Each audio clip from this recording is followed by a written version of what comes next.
بسم اللہ الرحمن الرحیم۔ ناظرین، آج ہمارے ساتھ ہیں معروف سیاستدان اور اس علاقے کے بہترین فارمرز لالا احسن خان۔ ان سے پوچھتے ہیں کہ یہ تھوڑا سا اپنا تعارف کرا دیں، باقی ان سے سوالات بعد میں کر لیتے ہیں۔ یہ اپنا تعارف کرا دیں تھوڑا سا۔ جی لالا جی۔ جی میرا نام احسن خان ہے جی، اور میرا تعلق برگشتی سے ہے بنیادی طور پہ۔ تو میں ممبر بھی رہا ہوں ضلع کونسل کا، اس سے پہلے کالج یونین کا، اپنی چھت اسٹوڈنٹ فیڈریشن کا پریزیڈنٹ بھی رہا کالج کے زمانے میں، اور اس سے پہلے ہمارا جب یہ غازی پروٹھا بن رہا تھا تو اس وقت متاثرین ڈسٹرکٹ اٹک کا میں پریزیڈنٹ تھا، اور بعد میں احتساب بورڈ کا ایک ٹائم پہ ممبر بھی رہا ضلع کا، اعزازی گیم وارڈن بھی رہا 3 سال ڈسٹرکٹ اٹک کا شکار کے تحفظ کے لیے، اور آج کل میں ٹیکنیکل ڈائریکٹر ہوں غازی پروٹھا ترقیاتی ادارہ کے ساتھ، اور اس کے علاوہ ہے اپنا Pakistan council of research and water resources, تو وہاں پہ میں بطور ذمہ دار پنجاب کو ریپرزینٹ کرتا ہوں۔ یہ ایک اسلام آباد لیول پہ ہے، اور اس کے منسٹر جو ہیں سائنس اینڈ ٹیکنالوجی والے ہوتے ہیں، تو اپنی طرف سے یہی کوشش ہوتی ہے جی، جو بھی ہے بس، تو یہ تعارف ہے میرا۔ لالا جی، سیاست سے کنارہ کش ہو کر فارمر کی طرف آ گیا، اس کا سبب کیا ہے؟ دیکھیں جی، اصل میں کنارہ کشی تو آپ نہیں کہہ سکتے، کیونکہ اگر آپ ایک گاؤں کے مرکز میں رہتے ہیں تو آپ اس سے کنارہ کش تو ہو نہیں سکتے۔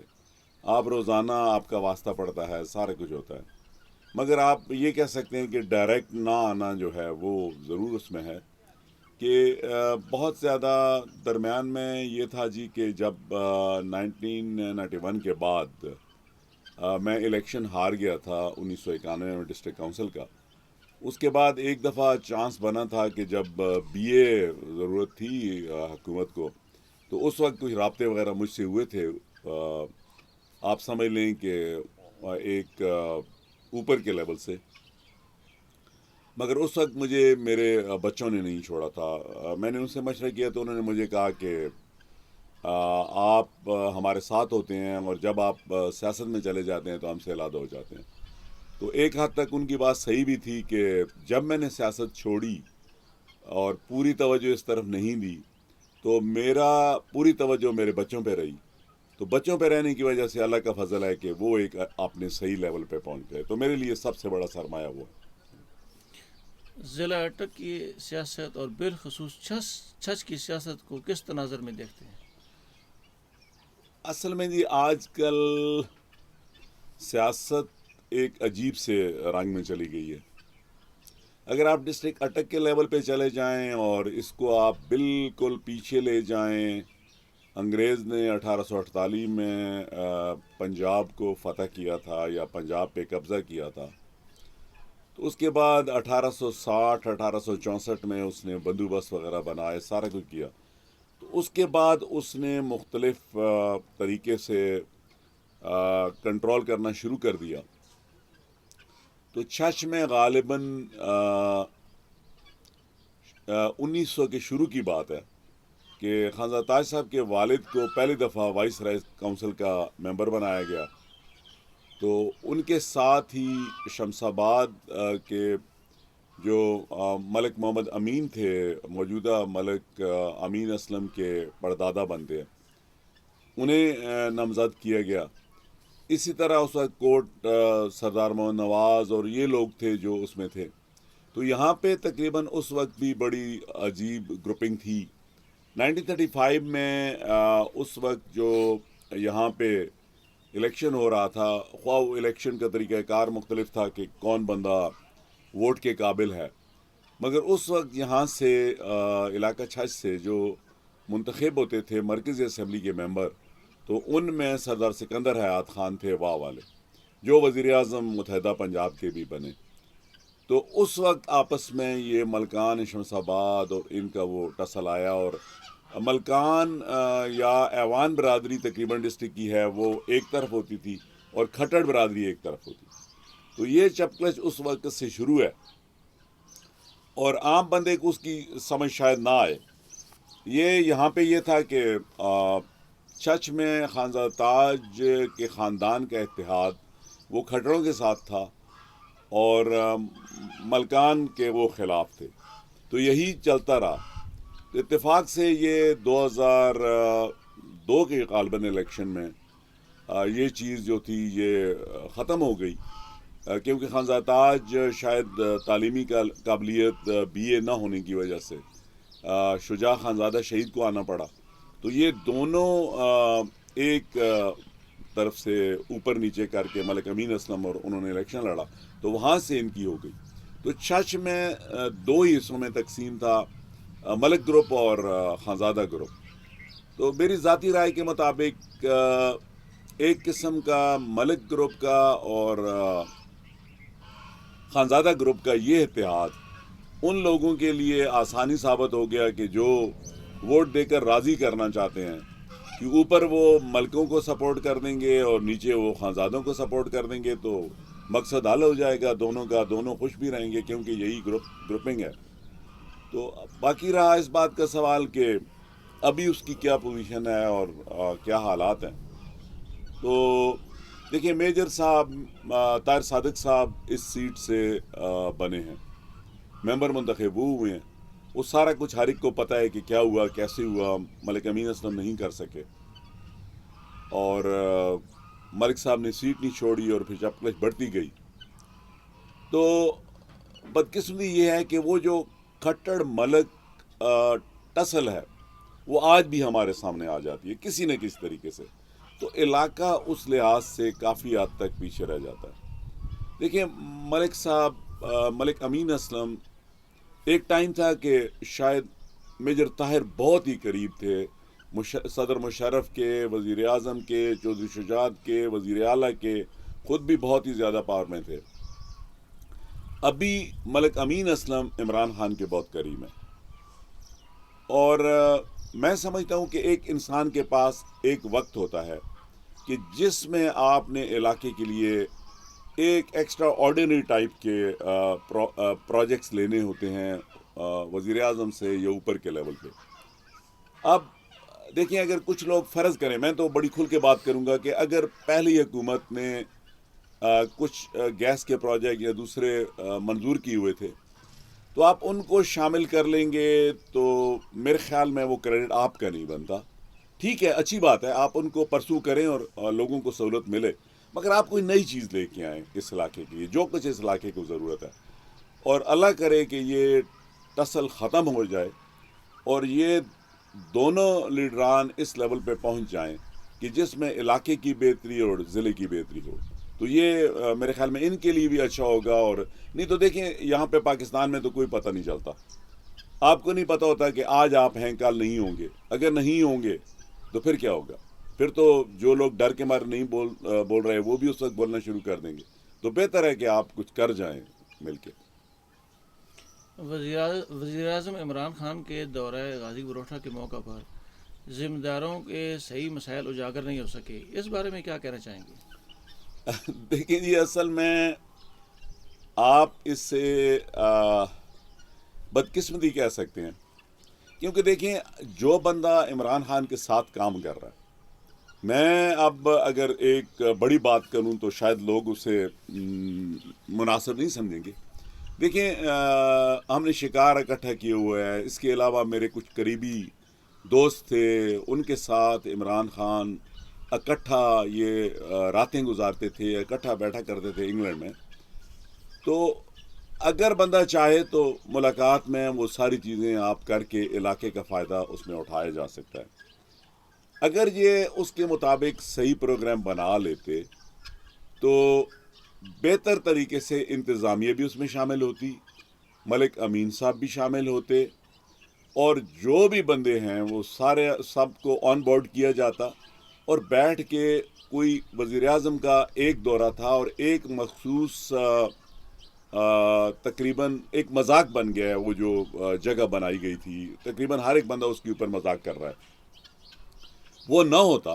آپ اس کو کسی صحیح فارمر کے ڈیرے پہ لے جاتے، وہاں جا کے آپ اس کے اوپر بحث کرتے. ٹھیک ہے، سیکورٹی کے پرابلم بھی ہوتے ہیں، ساری چیزیں ہوتی ہیں، مگر جو وزیر اعظم صاحب کو چیزیں بتانے والی تھیں کہ وہ، کیونکہ دیکھیں آپ کے پاس ایک گولی تھی، ایک ہی فائر تھا، تو آپ نے وہ فائر مس کر دیا، اور وہ اس طرح لگ رہا ہے جس طرح سارا کو بنا بنایا کھیل تھا۔ اور پھر دیکھیں نا، آج لوگ اس کے اوپر باتیں کرتے ہیں، زمانہ ہے سوشل میڈیا کا، وہ جو ٹریننگ ان زمینداروں کو دی جا رہی تھی کہ کس طرح آپ نے بات کرنی ہے، وہ بدقسمتی سے وہ ویڈیو بھی وائرل ہو چکی ہے۔ تو یہ ساری باتیں ایک مذاق ہے نا، علاقے کے ساتھ مذاق ہیں، ایسا نہیں ہونا چاہیے تھا، پوری پلاننگ کے ساتھ لوگوں کی مدد ہونی چاہیے تھی تاکہ ہم وزیر اعظم سے کوئی وصول کر سکتے۔ اگر اس دورے میں ذمہ دار اپنے مسائل صحیح اجاگر کر سکتے تو کیا ہو سکتا تھا؟ دیکھیں جی، اصل میں پاکستان کے اندر ذمہ دار دو قسم کے ہیں، یا ذمہ دار کا لیول دو ٹائپ کا ہے۔ ایک وہ لیول ہے کہ جہاں پہ آپ سندھ سے شروع کریں، بلوچستان میں چلے جائیں، آپ جنوبی صدرن اپنا ادھر چلے جائیں، پنجاب میں چلے جائیں، وہاں پہ آپ کو جو ذمہ دار ملے گا وہ 50 مربع کا مالک ہے، 100 مربع کا مالک ہے۔ سندھ میں آپ کو 1000 کنال والے لوگ ملیں گے جو صرف 4-5 ہزار کنال زمین زیر کاشت رکھتے ہیں، باقی وہ کاشت ہی نہیں کرتے۔ تو ان کے لیے جو پالیسیز بنتی ہیں ان سے ہمارا کیا تعلق ہو سکتا ہے؟ ہمارا کوئی بھی تعلق نہیں ہے۔ پہلی بات یہ ہے کہ دیکھیں آپ، اگر ہم پوٹھوار کے لیول پہ، یا میں چلیں اٹک کی بات کروں گا، چھت کی بات کروں گا، یہاں پر جو ہمارے مسائل ہیں، ایک مجھے کچھ چیزیں سمجھ نہیں آتی کہ 2 سال سے ہماری گندم متاثر ہو رہی ہے رسٹ بیماری سے، جس کو بہت زیادہ گندم پیلی پڑ جاتی ہے، اس کو زنگ لگ جاتا ہے، خراب ہو جاتی ہے۔ اس کے اوپر بہت زیادہ ہوا ہے اور لوگوں کو بے پناہ نقصان ہوا ہے۔ دیکھیں، مجھ جیسا بندہ اگر ڈسٹرکٹ کوآرڈینیشن جو ہمارا مشاورتی بورڈ ہے ایگریکلچر کا، اس میں بیٹھ کے میں اس کو اسیس کر سکتا ہوں فروری کے آخر میں یا مارچ کے شروع میں کہ اس دفعہ رسٹ آ رہی ہے اور گندم کی تباہی ہوگی، مگر حکومت کو پتہ نہیں ہے۔ ہم کوشش کرتے ہیں کہ اس کو اوپر پہنچایا جائے، ہم فیصل آباد ایگریکلچر یونیورسٹی سے رابطہ کرتے ہیں، ہم چکوال بارانی سے رابطہ کرتے ہیں، بڑی مشکل سے وہاں سے ہم ایکسپرٹ منگواتے ہیں، وہ آ کے چیک کرتے ہیں۔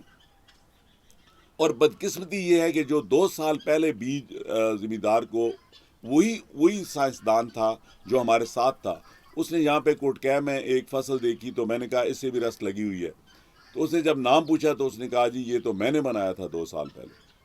دیکھیں نا، اب اگر آپ گندم کا بیج ہی لوگوں کو کوالٹی والا نہیں دیں گے ذمہ دار کو، تو وہ کس طرح پروڈکشن لے گا؟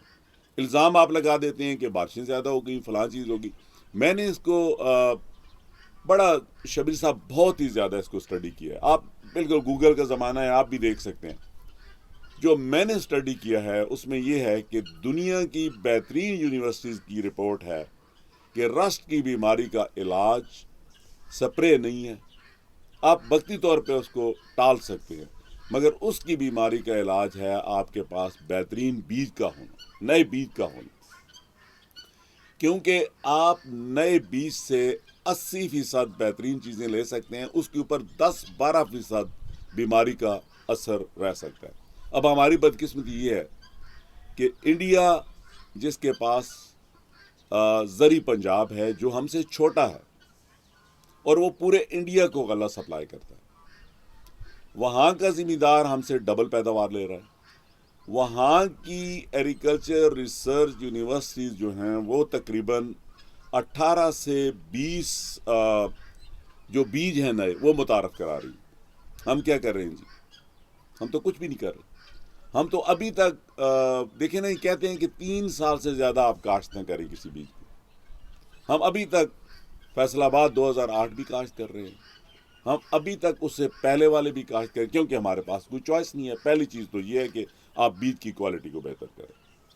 اس کے بعد میں اکثر یہ بات کہتا ہوں کہ دیکھیں 2 طریقے ہیں۔ مثلا اس دفعہ کیا ہوا، گندم کی شارٹیج ہو گئی، میں نے گندم کی شارٹیج کے اوپر بھی لکھا، شاید جو شارٹیج ہوئی ہے اس سے میں نے 6-7 مہینے پہلے لکھا کہ شارٹیج ہونی ہے، اتنی شارٹیج ہوگی اور بڑی کمی پڑ جائے گی، کسی کے کان پہ جون تک نہیں رہیں گی۔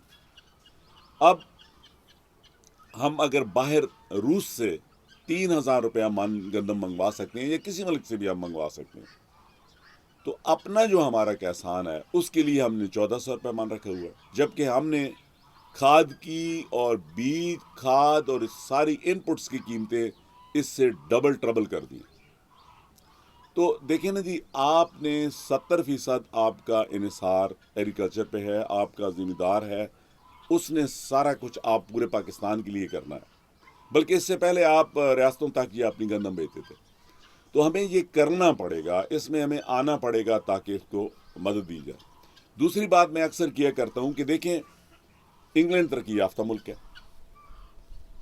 وہاں پہ ان کا پرابلم نہیں ہے، وہ آلو استعمال کرتے ہیں زیادہ تر، اور گندم بھی ان کی اپنی پوری ہو جاتی ہے، مگر وہ ڈیزل میں جو سبسڈی ذمہ دار کو دیتے ہیں وہ 1/5 حصہ ہوتا ہے جو جنرل ریٹ ہے ڈیزل کا، ذمہ دار کو جو ملتا ہے 1/5 پہ ملتا ہے، ریڈ ڈیزل اسے کہتے ہیں۔ انڈیا میں بجلی فری ہے، ہمارے لیے کیا ہے؟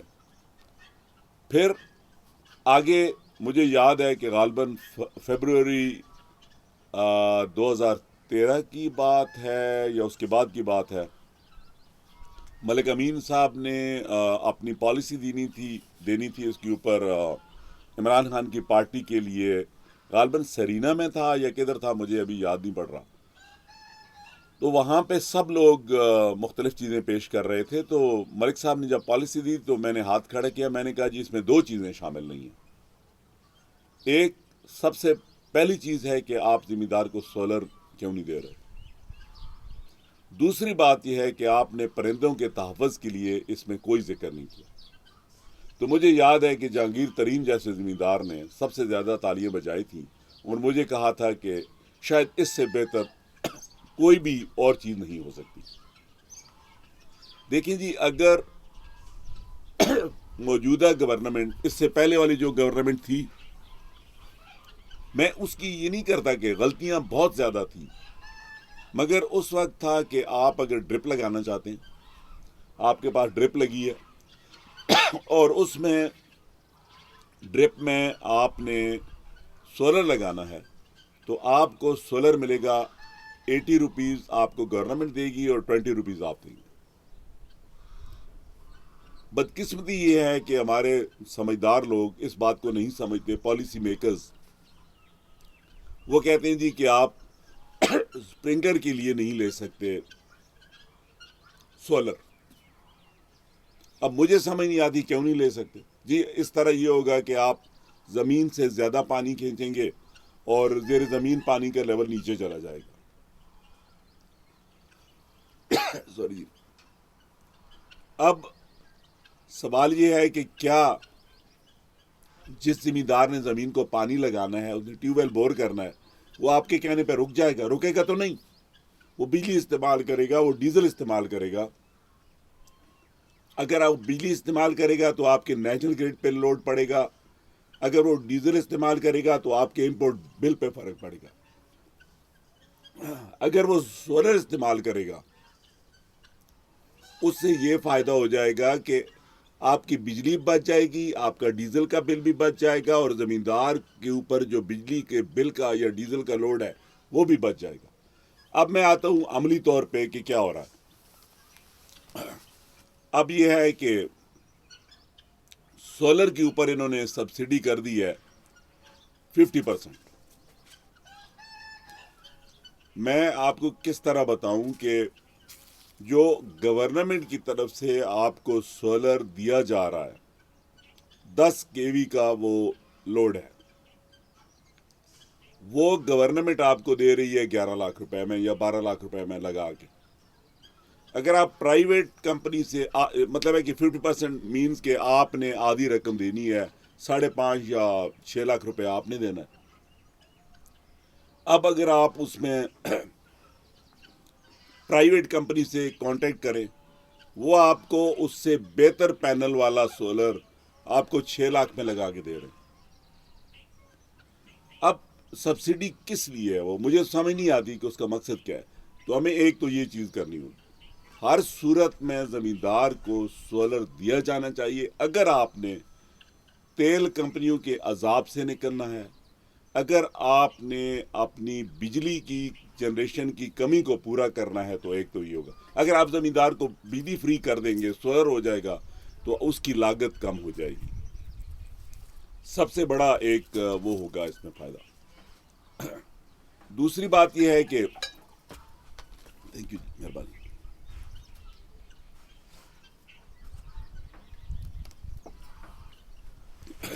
دوسری بات یہ ہے جی کہ اس کے بعد ہم آ جاتے ہیں باقی چیزوں پہ.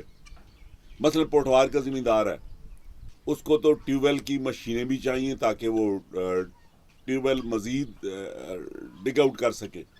اس کو تو بلڈوزر بھی چاہیے. اب آپ حیران ہوں گے کہ 1992 سے لے کر آج تک کوئی نیا بلڈوزر امپورٹ نہیں کیا گیا. لیکن ایک بلڈوزر گورنمنٹ کو کتنے کا پڑتا ہے؟ میکسیمم 1.5 لاکھ روپے کا پڑتا ہے, 1.5 کروڑ کا پڑتا ہے.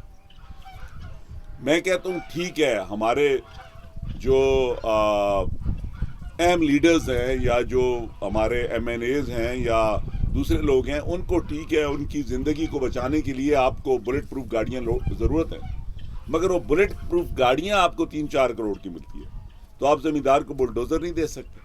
زمینداروں کے لیے ذرا چیک کریں نا, جو ارباب اختیار ہیں وہ ذرا دیکھیں کہ کیا ڈسٹرکٹ اٹک کو کوئی نیا بلڈوزر دیا گیا اس ٹائم میں. کوئی نہیں دیا گیا. اس کے علاوہ آپ کی ڈرلنگ کی ایکوپمنٹ جو ہے وہ بالکل نہیں ہے. دیکھیں آج کل لیزر ڈرلنگ آ گئی ہے, جو آپ کو 1.5 گھنٹے کے اندر پہاڑ میں 300-400 فٹ تک ڈرل کر کے دے سکتی ہے. پرائیویٹ ہی اویلیبل ہے, گورنمنٹ کے پاس نہیں ہے. یہ چیزیں ساری آنی چاہیے تاکہ زمیندار تک یہ پہنچیں اور مزید اس ملک کی پیداوار کو بڑھایا جا سکے, اور بڑھانے کے ساتھ ساتھ جو آپ کی غربت ہے عام بندے کی, اس کو ڈائریکٹ اس کا فائدہ پہنچایا جا سکے. اس کے بعد میں آ جاتا ہوں, دیکھیں آپ کی مکئی کی فصل ہے. مکئی کا بھی رویا جا رہا ہے کہ اس کی پروڈکشن ٹھیک نہیں ہے, بیج کوالٹی کا نہیں ملتا.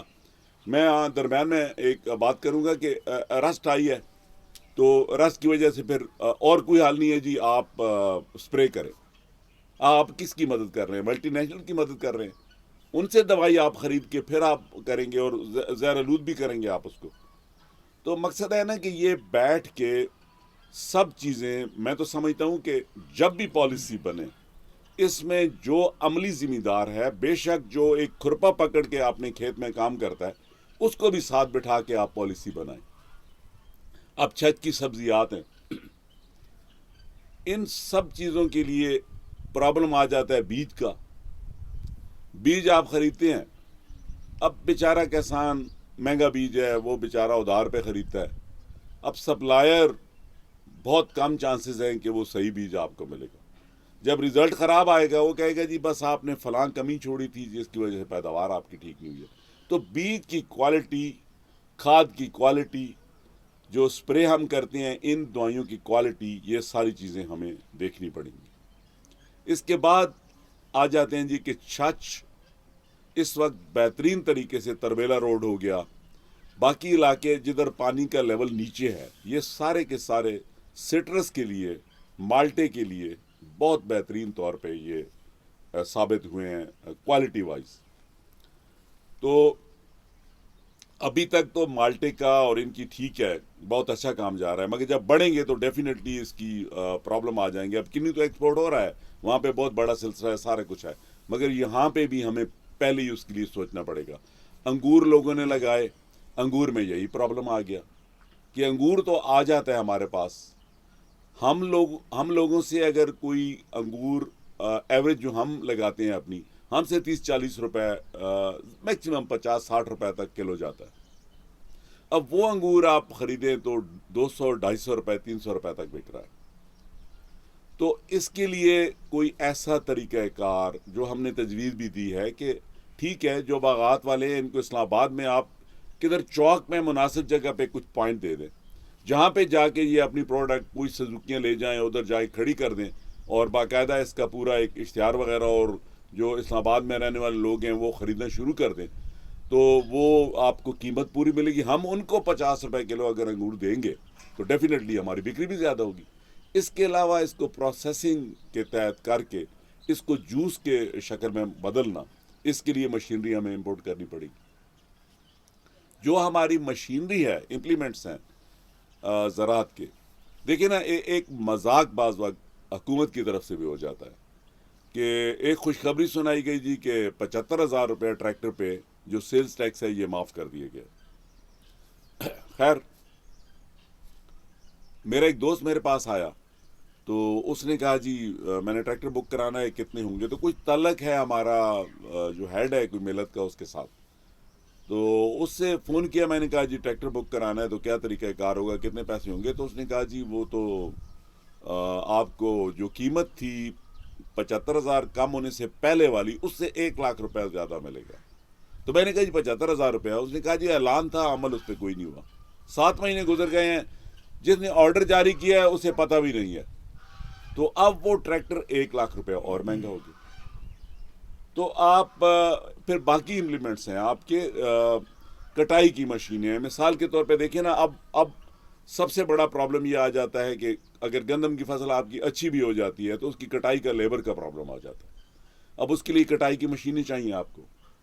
اب ہمارے پاس کٹائی کی مشینیں آپ 14-15 لاکھ روپے تک چلی گئی. کیا یہ ممکن نہیں ہے کہ یہ بغیر کسی ڈیوٹی کے لوگوں تک پہنچے, اس کو سبسیڈائز کیا جائے اور وہ زمینداروں کو ملے؟ نہیں, وہی چیز ہوگی جو لسٹ آئے گی کہ فلاں فلاں چیز زمینداروں کو اویلیبل ہے, وہ ہمیں چھچ میں ضرورت بھی نہیں ہوگی. مطلب ہے کہ ایسی چیزیں اس میں آ جائیں گی جو ادھر ملتان کی طرف اور سندھ کی طرف ضرورت ہے, مگر ہمیں ضرورت بھی نہیں ہے, مگر ہماری ان کی لسٹ میں شامل ہوگی اور وہ ہمیں نہیں ملیں گی.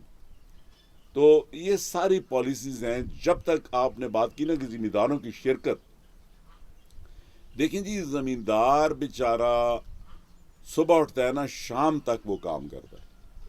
ہو کیا رہا ہے جی, بدقسمتی یہ ہو رہی ہے کہ انہی پالیسیز کی وجہ سے ایک تو ہماری تقسیم در تقسیم ہو گئی زمینیں. دادا کی جتنی تھی وہ پوتے کو بہت کم حصے میں ملی.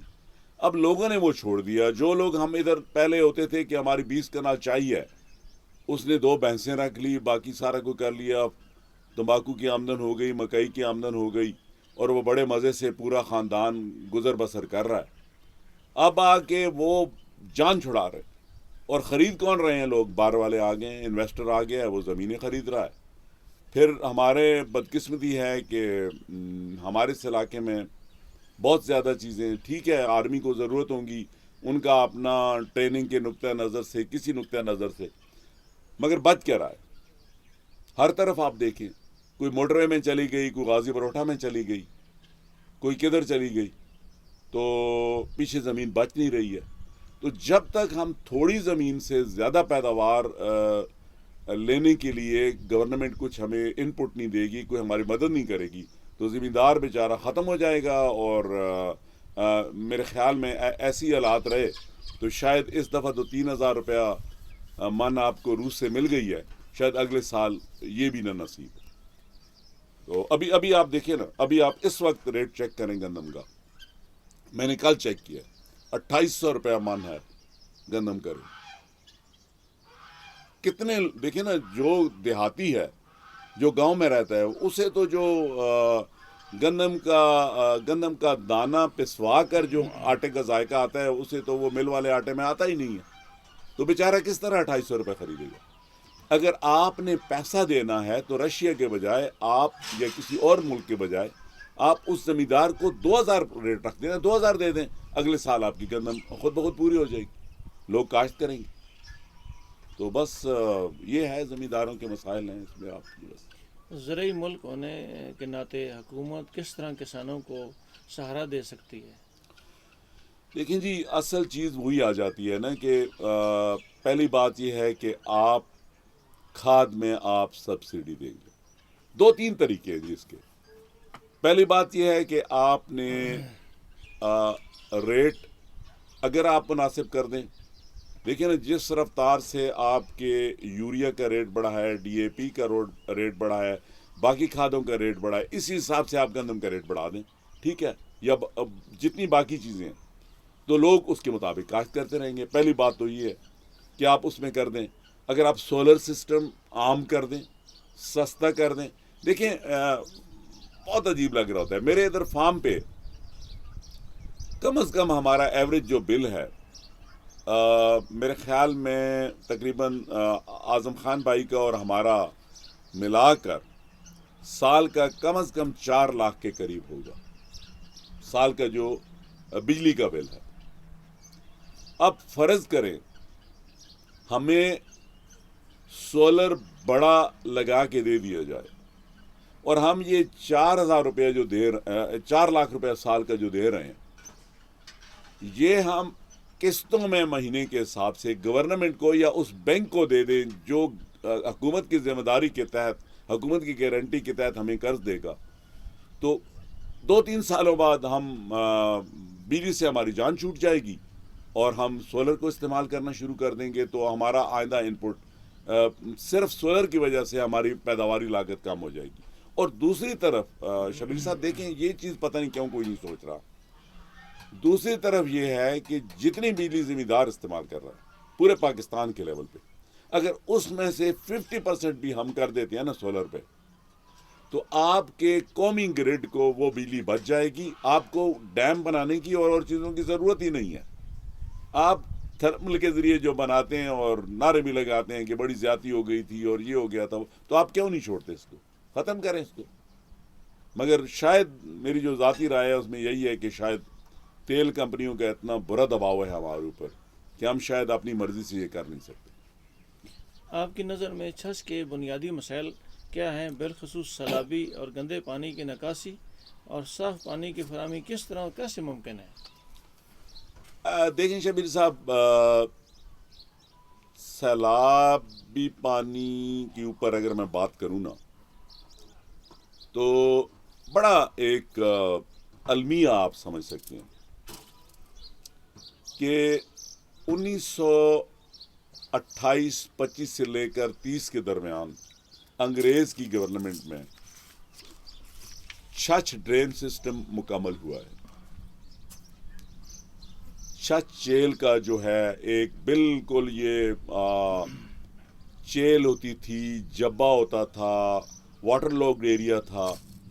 تو اس کو ایک انگریز افسر نے کیسے اس کو پلان کروایا, کیوں پلان کروایا, اگر آپ ٹھیک ہے میں مانتا ہوں کہ ان کے پاس اختیارات ہوتے تھے, وہ حکومت کا پورا نمائندہ ہوتا تھا, مگر چھوٹا سا واقعہ میں آپ کو سناتا ہوں کہ جو ڈپٹی کمشنر تھا وہ شکار کے لیے آیا, وہ ہٹیاں ڈاک بنگلے پہ ٹھہرا. ہٹیاں ڈاک بنگلہ 1922 کے قریب بنا ہے جو ابھی بیچ دیا گیا. وہاں پہ ٹھہرا, صبح گھوڑے پہ وہ آیا شکار کے لیے اس ایریا میں. یہ بادر خان کے ساتھ ایک ہٹی جھیل ہوتی تھی, وہاں پہ شکار کے لیے آیا. اس نے مرغابیاں ماری. اب کوئی بچہ تھا, وہ دوڑ کے گیا, مرغابیاں اٹھا کے اس کے پاس لے آیا. اس نے بچے کی طرف دیکھا تو اس نے کہا اس کا رنگ پیلا ہے. بچے کا رنگ کیوں پیلا؟ دی ادر ڈے اس نے اس بچے کو ریفر کیا کہ اس کا بلڈ چیک کرو. تو بلڈ چیک کیا گیا تو آگے سے ملا کہ اس کو تو جی بالکل کرانیکل ٹائپ کا ملیریا ہے. انہوں نے کہا پورے بادر خان کے اسکول کے بچوں کا بلڈ ٹیسٹ کرواؤ. ان ریزلٹ 90% بچے جو تھے ان کو ملیریا تھا. انہوں نے کہا کیوں ہے؟ اس وجہ سے ہے کہ مچھر بہت زیادہ ہے. مچھر کیوں ہے؟ یہ پانی کھڑا ہے. یہ بات پلس اس نے سوچا کہ اگر ہم ادھر سے پیداوار لے سکیں تو لیں, تو یہ چیل ڈرین سسٹم بن گیا. وہ نالے موجود ہیں اور ابھی تک میرے خیال میں درمیان میں ایک ٹائم تھا, مجھے یاد ہے کہ شاید خانزادہ تاج صاحب کے وقت کی بات ہے, ملک اسلم صاحب نے بھی کروائے تھے, قبلہ بانڈی سمال ڈیمز کے تحت ایک فنڈنگ آئی تھی کہ جس میں آپ نے بل صفائی کرنی ہے, جس طرح پنجاب کی سب نہریں صاف ہوتی ہیں, تو اس کے تحت پھر یہ نالے صاف کیے گئے تھے. شاید اس کے بعد کوئی نالا وہ صفا نہیں کیا گیا. پہلی بات تو یہ ہے کہ آپ کے پاس آلریڈی ڈیزائن موجود ہے کہ آپ کا پانی کس رخ پہ کیسے جا سکتا ہے. پھر اسی ڈی سی نے ہزروں کو سیلاب سے بچانے کے لیے ایک پل بنایا تھا جو غرغشتی سے شروع ہوتا ہے اور جا کر نٹوپا کی حدود میں ختم ہوتا ہے. یہ بند تھا ایک, اس کا مقصد یہ تھا کہ سارا سیلابی پانی جو آ کے ہزروں میں 3-4 دن تک ساتھ والے گاؤں بھی جتنے ہیں یہاں پہ کھڑا رہتا ہے، اس کو اس سے محفوظ رکھنے کے لیے اس نے یہ بند بنایا۔ پروگرام اس کا یہ تھا کہ وہاں پہ ایک چھوٹا سا سپل وے بنایا جائے گا، اور اس سپل وے سے یہ پانی جلالیہ کے ساتھ سے گزر کے نالہ نیازو میں اس کو دریا سندھ میں ڈال دیا جائے گا۔ اب ہوا یہ بدقسمتی سے، جس طرح ابھی سیلاب آیا ہے دریا سندھ کا 2010 کا، اسی طرح کا دریا سندھ کا ہسٹورک سیلاب ہے جو 1929 میں آیا۔ اب اس سیلاب وہی تھا کہ دو بادل کا سسٹم آپس میں ٹکرائے اور بارشیں اتنی زیادہ ہو گئیں کہ وہ جو بند تھا اس کے ٹوٹنے کا خطرہ پیدا ہو گیا۔ تو وہ بند اب غورغشتی کے مقام پر توڑ دیا گیا یا ٹوٹ گیا، ایک یہ بھی علیحدہ کہانی ہے، تو وہ ٹوٹ گیا اور وہ اس کے بعد اس کو ریپیئر نہیں کیا گیا۔ اب اتنا آسان ہے میرے ذاتی نظر میں کہ دیکھیں غازی بروٹھا بن گیا، غازی بروٹھا کا پاور چینل گزر رہا ہے۔ بدقسمتی سے غازی بروٹھا کے یہ اس وقت بھی ہم نے بہت شور مچایا ہے، ورلڈ بینک تک بھی ہم نے شور مچایا ہے کہ غازی بروٹھا کی تعمیر کو بچانے کے لیے زیر زمین آپ نے سمپ ویلز لگائے ہوئے ہیں، آٹومیٹک پمپس ہیں جو زمین کا پانی یا جو نہر کے سیپ کرتا ہے پانی، اس کو نکال کے واپس آپ نہر میں پھینک دیتے ہیں۔ اب ہمارا غورغشتی میں تو نہیں ہے یہ مسئلہ، کیونکہ ہمارا پانی نیچے ہے اس سے، مگر اگر آپ تھوڑا آگے چلے جائیں تو وہاں پہ پانی 30-40 فٹ پہ آپ کو مل جاتا ہے، تو یہ اس پانی کو بھی کھینچ کے نہر میں ڈال دیتا ہے۔ مگر چلے ہم مان لیتے ہیں اس بات کو کہ آپ کا سندھ طاس کا معاہدہ ہے کہ ہم آبپاشی کے لیے اس کو پانی نہیں لے سکتے، مگر جتنے نالے آتے ہیں آپ اگر شروع کریں اس کو نالا کتب باڑی سے، آپ ادھر سے شروع ہو جائیں اور آپ چلے جائیں ٹوک مغلوں کے نالے تک، ان تمام نالوں کا بارشی پانی اگر ہم اس میں غازی بروٹھا پاور چینل میں ڈال دیں تو کوئی مسئلہ نہیں ہے۔ اب کوئی دوست میری ڈسکشن ہو رہی تو وہ کہتے ہیں جی ٹیکنیکلی پاسبل نہیں ہے، تو میں نے انہیں کہا جی آپ نے جو حساس علاقہ ہے کامرے کا، وہاں پہ تو آپ نے نہر میں ڈالا ہے، یہاں پہ آپ بلکہ ایون جدھر وزیر اعظم صاحب وہاں پہ ایک اسٹیڈیم کے افتتاح کر گئے ہیں، اس کے بالکل ساتھ علاقہ ہے، وہاں پہ بھی آپ نے اس کو نہر میں ڈالا ہے۔ یہاں پہ غورغشتی میں 3-4 مقام تھے کہ جہاں پہ غازی بروٹھا ترقیاتی ادارے کے تھرو ہم نے ریکویسٹ کی، انہوں نے وہ پانی بھی نہر میں ڈال دیا، تو آپ اس کو نہر میں ڈال دیں، تو ایک تو آپ کا جو نیچے والا سارا کچھ ہے وہ محفوظ ہو جائے گا مکمل طور پہ، بارشی پانی سے آپ محفوظ ہو سکتے ہیں۔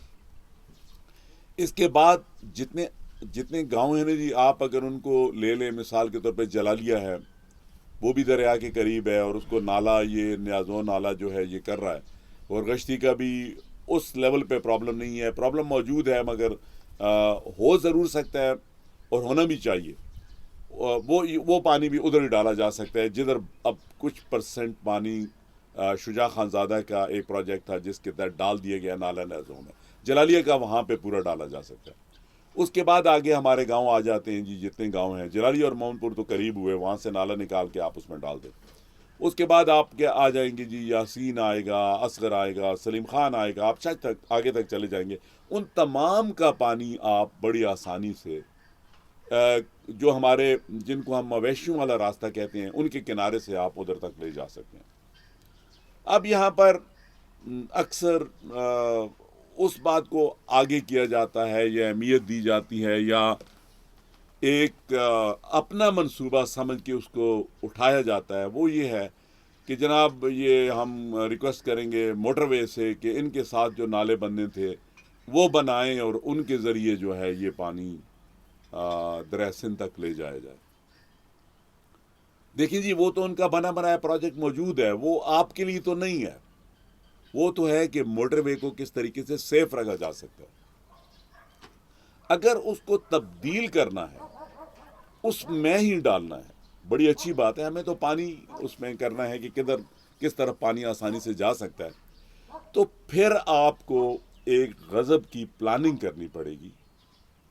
آپ کے لوکل انجینئرز میں نہیں سمجھتا، کیپیبلٹی ہے ہمارے ڈسٹرکٹ کاؤنسل والے میں بھی ہے، اوروں میں بھی ہوگی، مگر میں نہیں سمجھتا، شاید مفاد ٹکراتے ہیں۔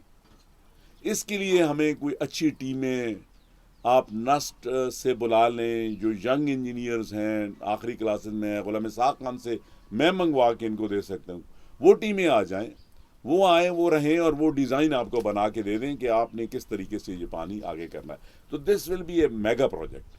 یہ اس طرح نہیں ہو سکتے ہم موٹر وے کا سہارا لے کے کہیں کہ جناب ہم نے بنا دیا اور کل اس کا عمل کوئی نہ۔ دیکھیں نا، آپ کو جائکا سے، جاپان بینک سے مدد مل رہی ہے، اور آپ پکا دیتے ہیں اور لکھ دیتے ہیں کہ نکاسی کا ہے، اور یہ، اور وہ ہوتا نہیں ہے۔ وہ کافی جگہ بارشوں میں پانی کھڑا ہو جاتا ہے۔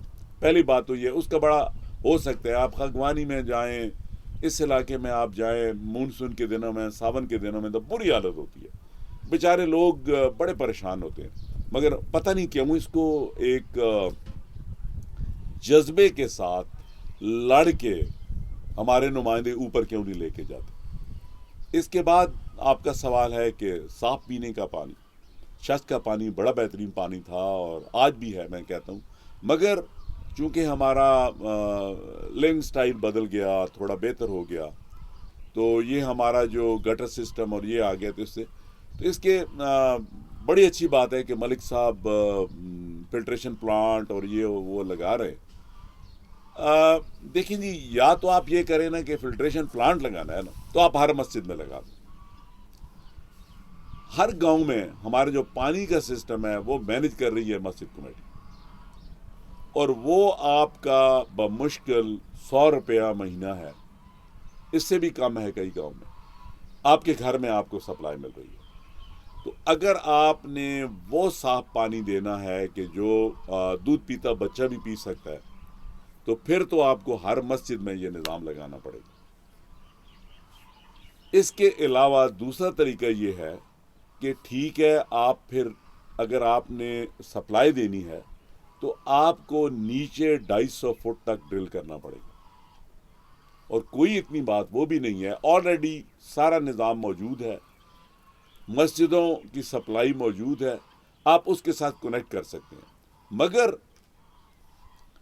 اس موٹر کو چلانا جو آپ گورنمنٹ واٹر سپلائی لگا کے دے گی، اس کی چلانے کے اخراجات، سارا کچھ، جب آپ وہ 400-500 روپے تک کسی عام بندے کے اوپر ڈالیں گے تو وہ کبھی بھی نہیں دے گا آپ کو۔ پانی صاف سپلائی کرنے کے لیے آپ کو اسپتالوں کا جو ہمارے لوگوں کا ان بیماریوں کی وجہ سے جانے والا بجٹ ہے، اس کو اگر آپ ادھر شفٹ کر دیں اور ان کو صاف پانی دے دیں تو آپ کی آدھی بیماریاں ختم ہو جائیں گی، مگر اس کے لیے ٹھیک طریقے سے سوچنا پڑے گا، اچھے لیول پہ سوچنا پڑے گا، ایک جو ہمارا روایتی طریقہ ہے اس سے ہٹ کے سوچنا پڑے گا۔ یہ نہیں ہے کہ آپ وہ لکھا لکھایا دیکھ کے اس کو آگے چلاتے ہیں، تو یہ نہیں ہوگا۔ صحت کے حوالے سے آپ نے بہت کام کیا ہے۔ اس وقت THQ اور بنیادی مراکز صحت میں جو سہولیات میسر ہیں، آپ اس سے مطمئن ہیں؟ کیا کہنا چاہیں گے؟ دیکھیں جی، اصل بات یہ ہے کہ اب پھر بات وہی آ جاتی ہے نا کہ اگر آپ بجٹ دیکھیں، جو آج سے 3 سال پہلے ہاسپٹل کا بجٹ تھا، اس کو آپ دیکھیں تو شاید وہ اس سے 20% کر دیا گیا۔ دیکھیں، صحت کو پتہ نہیں ہم کیوں اور طریقے سے لیتے ہیں۔ اگر آپ کا بچہ، آپ کا جوان، آپ کا بوڑھا صحت مند ہوگا تو اس کے اوپر جو اخراجات آتے ہیں گھر والوں کے، جو بندہ اس کا دیکھ بھال کرتا ہے، سارا کچھ، اس کی ضرورت نہیں ہوگی۔ تو آپ نے اس کو اس طریقے سے سوچنا ہوگا کہ ہم نے اس کو بہتر کرنا ہے۔ اب آپ THQ کو لے لیں یا بیسک ہیلتھ یونٹس کو لے لیں، سب کو لے لیں آپ، پہلی بات تو یہ ہے بجٹ اس کے اوپر کٹ لگانا بہت بڑی زیادتی ہے، یہ نہیں ہونا چاہیے۔ دوسری بات یہ ہے کہ دیکھیں، آپ مقامی جو آپ کے ڈاکٹرز ہیں جو پڑھ چکے ہیں، ان کو آپ ترجیح دیں۔ اچھا ڈاکٹر آپ کے پاس تب تک کسی اسپتال میں نہیں آئے گا جب تک آپ اس کے بچوں کو اچھی سکولنگ، اچھی لیونگ نہیں دیں گے۔ میں آپ کو ایک چھوٹی سی مثال دیتا ہوں۔ غالباً 8-9 مہینے کی بات ہے، پہلے ہماری اے سی صاحبہ تھی، انہوں نے مجھے فون کیا کہ جی اسپتال کا ٹرانسفارمر جو ہے وہ جل گیا ہے، گڑبڑ کر رہا ہے، کوئی کوئلیں 2 جل گئی ہیں اور گزارے والی بات ہے، اس کو ریپیئر کرانا ہے تو اس کے اوپر 2 لاکھ روپے لگے گا۔ تو ہمارے پاس جو اسپتال کا ان ہینڈ فنڈ ہے جو عام لوگوں کو وہ دیتے ہیں، رقم وغیرہ دیتے ہیں، تو اس کی تنخواہیں نہیں دے سکیں گے اگر ہم ٹرانسفارمر کو مرمت کرا لیں تو آپ اس میں ہمیں کچھ ہیلپ آؤٹ کریں۔ خیر میں نے انہیں کہا، مجھے نہیں پتا تھا کہ کیا وجہ ہے یا کیا، تو میں نے انہیں کہا ٹھیک ہے جی آپ مجھے وہ تفصیل بھیج دیں، تو میں کوشش کرتا ہوں کہ میں ذاتی ریکویسٹ جا کے کروں عمر ایوب خان سے، اور اس طریقے سے ہمارا تو خیر میں نے دیکھا تو وہ ٹرانسفارمر جو تھا واپڈا کی ملکیت نہیں تھا بلکہ اسپتال کی ملکیت تھا، تو ڈیفینیٹلی وہ پرائیویٹ میں آتا ہے۔ میں نے جی وی ٹی آئی کے چیف ایگزیکٹو کو ریکویسٹ کیا، تو اس نے کہا جی کتنے پیسے ان کو چاہیے، تو اسی صاحبہ نے کہا جی 1 لاکھ آپ دے، تو ہم نے فوراً وہ دلوا دیا، تو ٹرانسفارمر چل پڑا۔ اب کس قدر شرم کی بات ہے کہ دیکھیں وہ لوگ جو ہماری صحت کا خیال رکھ رہے ہیں، جس ہسپتال میں ہمارے مریض موجود ہیں وہاں کا ٹرانسفارمر جو ہے وہ خراب ہے اور کام نہیں کر رہا، اور کوئی کیا بنا ہے ادھر، اور کوئی اسپتال کا نظام کیسے اس طرح ٹھیک نہیں ہوگا۔ آپ نے پڑھے لکھے وہ لوگ جذبے سے بھرے اس کمیٹیز میں شامل کرنے ہیں جو مدد کر سکیں۔ دیکھیں نا، میں نہیں کہتا کہ ہم نے کچھ اس کے لیے کوشش کی تھی، اصل بات یہ تھی کہ خانزادہ شجاع کو اللہ جنت نصیب کرے، انہیں کسی نے 3 گردہ صاف کرنے والی مشینیں گفٹ کر دی تھی، تو ہم نے یہ کیا تھا کہ ان کو اب چلانے کے لیے کٹس نہیں تھیں، تو انہوں نے یہ رکھا ہوا تھا کہ جو مریض ہے بیچارہ، آپ کو پتہ ہے کہ گردے والے کے لیے تو صفائی ایک اس کی زندگی کا مسئلہ ہے، تو وہ وہاں پہ جاتا تھا اور وہ اپنی کٹس وغیرہ لے کے وہ آگے بیچارہ جمع کراتا تھا۔ خیر ہم نے اس کا یہ حال سوچا کہ ٹھیک ہے ہم کوشش کرتے ہیں، تو میں نے اپیل کی لوگوں سے، اور ہم نے مل کے کچھ تقریباً 10-1 لاکھ روپیہ اکٹھا ہو گیا۔ تو میں نے پھر آگے چیک کیا کہ کدھر سے ہمیں 100-150 روپے کٹ رعایت مل سکتی ہے، وہ کٹس آ گئیں اور وہ سسٹم چلتا رہا۔ اس کے بعد پھر گورنمنٹ کی جو مشینیں تھیں اپرووڈ وہ بھی آ گئیں، تو وہ جاری ہو گیا۔ اس کے علاوہ کبھی یہ ہوتا ہے کہ سانپ کے کاٹے کی نہیں ہے، کبھی یہ ہوتا ہے کہ باولے کتے کی نہیں ہے، ویکسین نہیں ہے، یہ چیزیں ہوتی ہیں۔ تو اگر آپ دیکھیں نا، اگر آپ نے عہدے کے نام پہ نہیں دینا چاہیے، ان لوگوں کو دیں جو واقعی جن کے اندر خدمت کا جذبہ ہے، وہ جا کے اسپتال کا دیکھیں، ڈاکٹر سے ملیں۔ میرے پاس ایسا ریکارڈ ہے کہ بدقسمتی سے میں حیران ہو جاتا ہوں بعض وقت کہ ایک نرس کی وجہ سے ایک ڈاکٹر کا تبادلہ کرایا گیا۔ ایک دفعہ کوئی ایسا واقعہ ہوا تو مجھے یاد ہے، میں نے جہانگیر کو فون کیا، جہانگیر خان زادہ کو، میں نے کہا جی اگر یہ کام کل تک نہیں ہوا، یہ بندہ واپس نہیں ہوا، وہ بڑا اچھا کام کر رہا ہے، تو میں کل ہی پریس کانفرنس کر کے میری اور آپ کی رائے جدا ہو جائے گی۔ دا ادر ڈے مجھے میرے خیال میں 10 بجے نے فون کیا کہ بندہ واپس اپائنٹ ہو گیا۔ مطلب اس وجہ سے لوگ بدل جاتے ہیں۔ تو ڈاکٹرز اگر آپ نے اچھے لانے ہیں، ان کو فیسیلیٹیٹ کرنا ہے، آپ نے مکمل طور پہ فیسیلیٹیٹ کرنا ہے۔ اسپتال کے لیے فنڈنگ اگر آپ پرانی دیکھیں اور آج کی دیکھیں تو پھر میرے خیال میں شاید مجھے جو نظر آ رہا ہے شاید یہ پرائیویٹ کر لیں سارا نظام، تو اس طریقے سے ٹھیک ہے، انشورنس کا بھی آ رہا ہے، سارا کچھ ہو رہا ہے، مگر وہ چیزیں ساری آزمائی ہوئی ہے، اس کا بھی اکثر ناجائز استعمال ہوتا ہے۔ تو دنیا میں کسی جگہ بھی آپ کو اسپتالیں جو ہیں عام بندے کی اپروچ میں ہونی چاہیے، بیسک ہیلتھ یونٹ اچھے ہونے چاہیے، صاف ہونے چاہیے، مقامی خدمت گزاروں کا اس میں ممبرشپ ہونی چاہیے، اور جا کے دیکھ لیں۔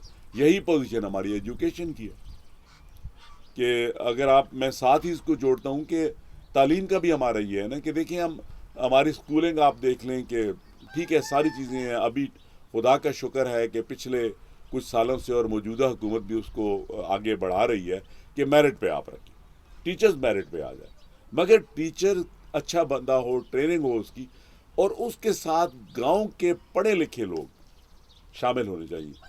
میں لاوا گیا تو لاوا کا جو ہائی اسکول ہے وہاں پہ مجھے بتایا گیا تھا کہ ہمارا اور گشتی والا اور وہ ایک وقت پہ بنے تھے. وہاں پہ وہ بلڈنگ ختم ہو چکی تھی جو اصلی بلڈنگ تھی. وہاں پہ میں گیا, ہیڈ ماسٹر کے کمرے میں بیٹھا تھا, تو میں جو ایڈوائزری بورڈ آپ سمجھ لیں یا مینجمنٹ بورڈ جو تھا, میری نظر اس پہ پڑی تو مجھے بڑا رشک آنے لگا کہ دیکھیں جی یہ کوئی بریگیڈیئر ہے, کوئی جنرل ہے, کوئی ڈاکٹر ہے, وہ سارے اس لسٹ میں شامل ہیں. اب ہماری آپ لسٹ دیکھیں, کوئی بھی نہیں. دو چیزیں ہیں, ایک تو جو انتظامیہ اسکول والی وہ ڈرتی ہے کہ یہ لوگ آ جائیں گے تو شاید مداخلت کریں گے. دوسری بات یہ ہے کہ وہ لوگ شاید انٹرسٹ نہیں لیتے اسی وجہ سے کہ ہماری سنی نہیں جائے گی. تو یہ ساری چیزیں جب تک ہم شامل نہیں کریں گے ہمارے بچوں کا بہتر مستقبل نہیں ہو سکے گا. چھت شرکی میں وولٹیج کی کمی ہے, گریڈ اسٹیشن کی گونج سنی تھی, وہ اب کس مرحلے پہ ہے؟ دیکھیں جی, اصل میں بدقسمتی ہے نا کہ یہاں پر ایک عجیب و غریب واقعات ہو جاتے ہیں. گورگشتی کو اور شرکی چھت کو بڑی شدت سے ضرورت تھا کہ یہاں پہ بجلی کی وولٹیج کی کمی کے لیے یا تو فیڈر بڑے دیے جائیں لارنس پور سے, مگر لارنس پور والا بھی تقریباً لارنس پور برہان سے اور جہانگیرہ سے اور اس طرح کنیکٹڈ ہے, کوئی مسائل ہے. تو وہ سارا کا سارا اس کے باوجود شدید گرمیوں میں وہ پوری وولٹیج آگے نہیں پہنچتی تھی. اور آپ کو پتہ ہے کہ جب وولٹیج آگے پوری نہ پہنچے اس کا نتیجہ کیا ہوتا ہے کہ آپ کے جتنی بھی اپنا ہیں, فریج ہے, ساری چیزیں ہیں, موٹریں ہیں, وہ جل جاتی ہیں. تو اس پہ ہم لگے ہوئے تھے کہ ایک تو یہ کرنا ہے کہ جو بھی ہے کس طریقے سے کوئی ذاتی تعلقات لڑا کے ہم یہ کر لیں کہ فیڈر ہو جائے. تو اللہ نے کیا, وہ تو خیر وہ کوشش کی, بھائی ہیں اعظم خان, انہوں نے کوشش کی تو فیڈر تو اللہ نے کیا کہ ہو گیا, وہ تو چل پڑا.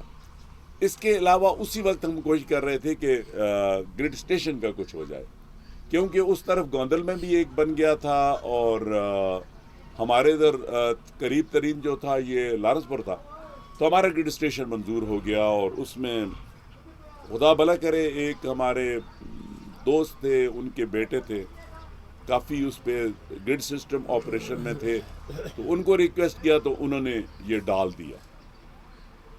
اب وہ ہو گیا, اپروو ہو گیا, 38 کروڑ اس کے لیے اپروو ہو گیا کہ یہ لگے گا.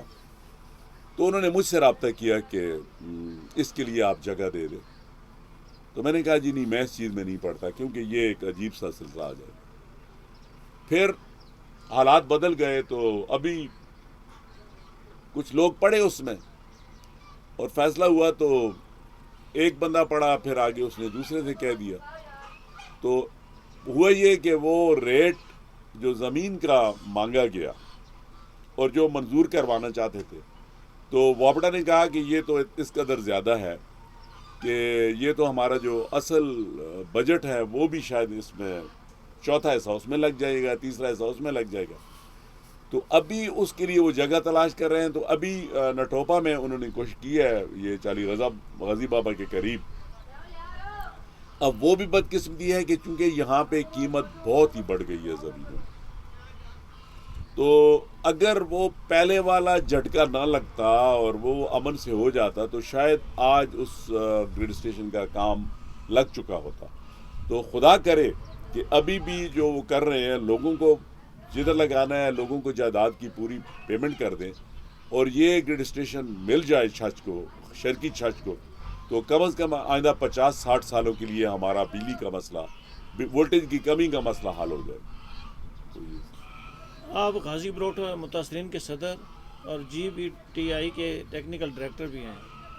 اس پاور چینل کی تعمیر کے بعد غازی سے لے کر اٹک تک سردیوں میں دریا سندھ کا بہاؤ 3-4 ہزار کیوسک رہ جاتا ہے, اور گرمیوں میں یہ پانی زیادہ ہونے کی وجہ سے جلالیہ سے لے کر مانسر کیمپ تک دریا کے کنارے والی زمین اراضی دریا برد ہو رہی ہے. اس بارے میں کیا کہنا چاہیں گے, اس کا سدباب کیسے ممکن ہے؟ دیکھیں جی, اصل میں بات ادھر ہی چلی جاتی ہے نا کہ آپ جب کوئی ایک پروجیکٹ بناتے ہیں، مثال کے طور پہ تربیلا بنایا گیا تو اس وقت کانسیپٹ نہیں تھا کہ لوگوں کے لیے کیا کیا جا سکتا ہے، بس یہ تھا کہ پیسے آپ نے لے لیے اور بس جائیں آپ، ہم نے آپ کی زمینوں کے آپ کو پیسے دے دیے. جو آپ کا لائیولیہوڈ ہے، جو آپ کی زندگی ہے، وہ جس طریقے سے متاثر ہوتی ہے وہ آپ تربیلا کے متاثرین سے پوچھ سکتے ہیں کہ ان کے ساتھ کیا گزر رہی ہے. جب غازی پروٹھا بن رہا تھا تو اس کے اوپر کافی زیادہ مسائل تھے اور ہم ہر چیز میں اس کو ڈسکس کرتے تھے، کافی کچھ تھا. تو وہاں پہ یہ سوال اٹھایا گیا ہماری طرف سے کہ اور خود بھی ورلڈ بینک کی رپورٹ میں تھا کہ جب یہ پانی سردیوں میں جو دریائے سندھ کا فلو ہے یہ 25 سے 30 ہزار کیوسک رہ جاتا ہے. اب ایک کیوسک کیا ہوتا ہے؟ ایک کیوسک ہوتا ہے پانی کے ایک تقریباً مکعب فٹ پانی آپ کی نظر کے سامنے سے ایک سیکنڈ میں گزر جائے. یہ اس کی پانی کو ناپنے کی ایک مقدار ہے. گرمیوں میں دریائے سندھ کا پانی 3.5 سے 3.5 لاکھ کے قریب بھی چلا جاتا ہے، بلکہ یہ 2010 کا سیلاب ابھی گزرا ہے، لوگوں نے دیکھا بھی ہے اس کو، یہ کوئی 6 لاکھ کیوسک کے قریب تھا، 5.5-6 لاکھ کی کیوسک قریب. تو سردیوں میں یہ ہوتا ہے کہ یہ پانی 25 سے 30 ہزار تک آ جاتا ہے، اتنا کم ہو جاتا ہے. اب تربیلا بننے کے بعد جو ڈاؤن سٹریم ہے چھچ کا، یہاں پہ لوگوں کے پنچکیاں تھیں، جندر لگے تھے، وہ سارے بند ہو گئے، کیونکہ جب وہ پانی 25-30 ہزار چلتا تھا تو لوگ وہ چکیاں چلا لیتے تھے اور ان کی آمدن کا ذریعہ تھا، مگر ان کو نہ معاوضہ ملا نہ کچھ ملا. اس کے بعد جب یہ غازی پروٹھا بنا تو اس کی ایک جامع رپورٹ تیار کی گئی کہ سائیڈ ایفیکٹ کیا ہوں گے. اب جنرل ذوالفقار کا دور تھا اور اس کے لیے مختص کیے گئے کوئی تقریباً 20 کروڑ روپے کہ باہر سے لوگ آئیں اور وہ آ کے اس کو کریں، سروے کریں کہ اس کے سائیڈ ایفیکٹ کیا ہوں گے. اب بندہ آ جاتا ہے اس میں اپنا ایک جوش میں. جو جنرل مینیجر تھے اس وقت کے وہ بھی آرمی سے تھے، تو انہوں نے میٹنگ بلائی کہ دیکھیں جی یہ 20 کروڑ حکومت کا ضائع ہو رہا ہے، اس کی کیا ضرورت ہے اور یہ ہوا. خیر وہ لمبی سٹوری ہے. پھر میں نے اس کے لیے ایک ہزرو ٹاؤن کمیٹی میں ایک میٹنگ بلائی. اس وقت اللہ جنصیب کرے شجاع خان زادہ ابھی سیاست میں نہیں آئے تھے، انہیں میں نے بلایا اور لوگوں کو بلایا، تو ہم نے ان کو تجاویز دی کہ کیا کچھ ہونا چاہیے. فائنلی یہ فیصلہ ہوا کہ واپڈا کے ماہرین خود ہی اس کی سروے کریں. اب اس سروے میں کیا ہوا کچھ بھی پتہ نہیں ہے، اس کے بعد عمل کیا ہوا. مگر ہمارے ساتھ کیا ہوا، ایک تو یہ ہوا کہ 2010 کے سیلاب میں دریا اپنا رخ بدلتا رہا اور اس نے بہت زیادہ کٹائی کر دی ہماری زمینوں کی. دوسرا، جب یہ پانی بہت نیچے چلا گیا تو جو بیلا جات تھے ہمارے وہ تقریباً ختم ہو گئے، لوگوں نے کٹائی شروع کر دی. اب اگر ہم ایک طرف دیکھتے ہیں کہ گرینری کیا ہے، گرین پاکستان کیا ہے، اور دوسری طرف سب کی کٹائی ہو رہی ہے، تو اس کا کوئی فائدہ نہیں ہے، کیونکہ لوگ پھر اس چکر میں پڑ جاتے ہیں. باہر سے لوگ آ جاتے ہیں، ابھی بھی لوگ آ رہے ہیں فرنٹیئر کے، وہ خرید رہے ہیں ان سب زمینوں کو. تو ہونا یہ چاہیے کہ کوئی ایسا مسئلہ نہیں ہے. مجھے یاد ہے کہ گور ایوب خان جب منسٹر تھے تو وہ بڑا اس پہ زور دیا کرتے تھے کہ یہاں پہ تقریباً ٹلے جن کو ہم کہتے ہیں کہ ایک اس کے ساتھ جالی کے ساتھ اس میں کر کے دریا کے رخ کو متعین کر دیا جائے تاکہ وہ مزید زمینوں کی کٹائی نہ کرے. تو ابھی بھی یہ ہو رہا ہے کہ آپ کو سمجھ نہیں آ رہی ہے، جو دریا کے کنارے پہ لوگ ہیں جن کی زمینیں ہیں، اب لوگ ادھر تک پہنچ گئے ہیں، ادھر سبزیاں کاشت کر رہے ہیں. مگر بدقسمتی سے ہر سال یہ دریائے سندھ ہماری ہزاروں کنال زمین دریا بدھ کر جاتا ہے. اس کا ایک ہی طریقہ ہے کہ ہمیں وہ ٹلے بنا کے دیے جائیں. گورنمنٹ بنائے وہ ٹلے. دیکھیں نا، اب ہم اس کو کہتے ہیں جی بہت زیادہ بجٹ ہے. جی کس چیز کا بجٹ ہے؟ جی تربیلا سے آپ 8 کھرب روپے سال کا بچا رہے ہیں، غازی پروٹھا سے آپ 1.5 کھرب بچا رہے ہیں. تو کیا اس میں ہمارا حق نہیں بنتا کہ ہمیں دیا جائے؟ کوئی ہمارا لیڈر نہیں جا کے اسمبلی میں لڑ کے کہتا کہ نہیں ہم نے بنوانے ہیں، ہمیں بنا کے دیے جائیں. تو یہ تباہی ہوتی رہے گی. نہ کوئی درخت مفت مل رہے ہیں ان لوگوں کو، نہ ان کو پلاننگ دی جا رہی ہے. کم از کم ان کو سبسیڈائز کر دے کہ آپ اتنے درخت لگائیں، اتنے درخت آپ بچائیں، ہم سال بعد چیک کیا کریں گے، ہر سال آپ کے جتنے درخت بچے ہوں گے اتنے پیسے ہم آپ کو فی سال دیا کریں گے، ایک ایک درخت کے. قوم کے درخت ہوں گے، قوم کو فائدہ ہوگا، قوم کی پیداوار بچے گی. مگر وہ انقلابی طریقے سے کوئی یہ کرنے کو تیار نہیں. دوسرا، آپ نے غازی پروٹھا کی بات کر لی.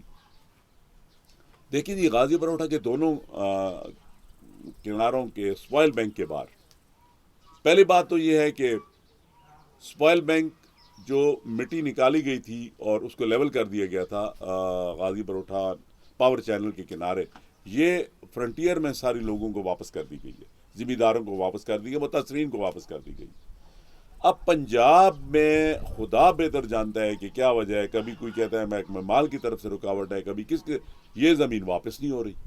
ایک تو وہ واپس ہونی چاہیے. دوسری بات یہ ہے جی کہ دونوں اطراف ایک رائٹ آف وے بنائے ہوئے ہیں انہوں نے نہر کی سوائل بینک کی حدود کے باہر. آپ دیکھتے ہیں کہ وہاں پہ ایک ملکیت موجود ہے واپڈا کی، جہاں پہ ان کی بتیاں لگی. تو جن لوگوں نے قربانی دی ہے اس کے لیے کوئی بندہ بھی غازی پروٹھا کی رائلٹی لے کر، جو ہماری رائلٹی ہمارا حق بنتا ہے، پاور ہاؤس جو ہے وہ اٹک میں ہے، پنجاب کا حق بنتا ہے، اٹک کا زیادہ حق بنتا ہے. یہ دونوں اطراف یہ سڑک اگر پکوا کے دے دے تو ہماری اٹک تک اپروچ بھی ایزی ہو جائے، آپس میں لوگوں کا آنا جانا. دیکھیں نا، یہی ہماری زمینیں تھیں جن تک ہم سیدھے اس نہر نہیں تھی تو ہم بڑی آسانی سے، جتنی اس کی چوڑائی ہے 1300-1500 فٹ، ہم پیدل چل کے، ہم اپنا ٹریکٹر لے جا کر ہم اپنی زمین ہل چلانا شروع کر دیتے ہیں، ہم زمین میں کام شروع کر دیتے. اب کیا ہے، ہم پل ڈھونڈتے ہیں، ہم پل تک جاتے ہیں اور پھر ادھر واپس آتے ہیں. یہ جو ہم ڈیزل لگا رہے ہیں، یہ جو ہم اپنی گاڑی کا پیٹرول لگا رہے ہیں، یہ پاکستان کے لیے قربانی ہے. ہمیں کیا مل رہا ہے؟ کچھ بھی نہیں مل رہا. اس کے لیے کون لڑے گا؟ لیڈر ہی لڑ سکتا ہے، اوپر جو بندہ بیٹھا ہے وہی لڑ سکتا ہے. انہیں چاہیے نا وہ سوچیں اور اس کے اوپر جا کے بات کریں، اپنا حصہ لیں گورنمنٹ سے علاقے کے لیے. تو بس یہ ہے، کب تک جاری رہتا ہے، کیا ہوتا ہے. ناظرین، یہ تھے خان احسن خان جنہوں نے ہمیں تفصیلی انٹرویو دیا. اس کے ساتھ مجھے اجازت دیجیے اٹک ٹوڈے نیوز سے. اللہ حافظ.